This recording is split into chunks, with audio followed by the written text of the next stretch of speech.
Hey everyone, welcome to my channel, The American Chronicles. Today, we're going somewhere most history books barely touch, because to understand Alabama, you don't start in America, you start in the Dark Ages.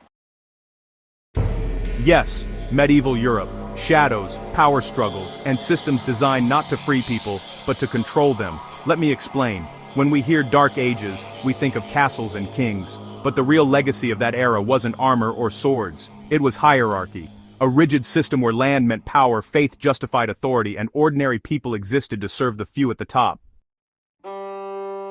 That system didn't disappear. It crossed oceans. Fast forward to the 1500s and 1600s. Europe is leaving the Dark Ages behind, but it's exporting its ideas to the New World. Who owns land? Who has rights? Who doesn't? And who decides? When Britain and other European powers colonized North America, they didn't bring democracy first. They brought feudal thinking. Land was everything, and land was controlled by elites. Now jump with me to the American South. What would later become Alabama was originally home to powerful indigenous nations: the Creek, Choctaw, Chickasaw, and Cherokee.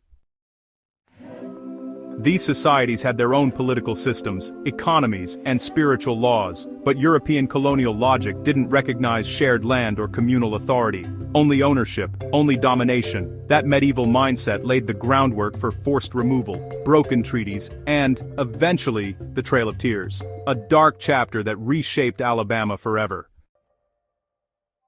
Then came the plantation system, and this is where the Dark Ages truly echo. Plantations functioned like feudal estates. Large landowners ruled. Laborers, enslaved Africans, were stripped of rights, voice, and humanity.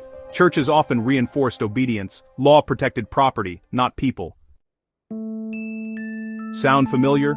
That wasn't accidental. It was a recycled system. Alabama officially became a state in 1819, but by then its political DNA was already set.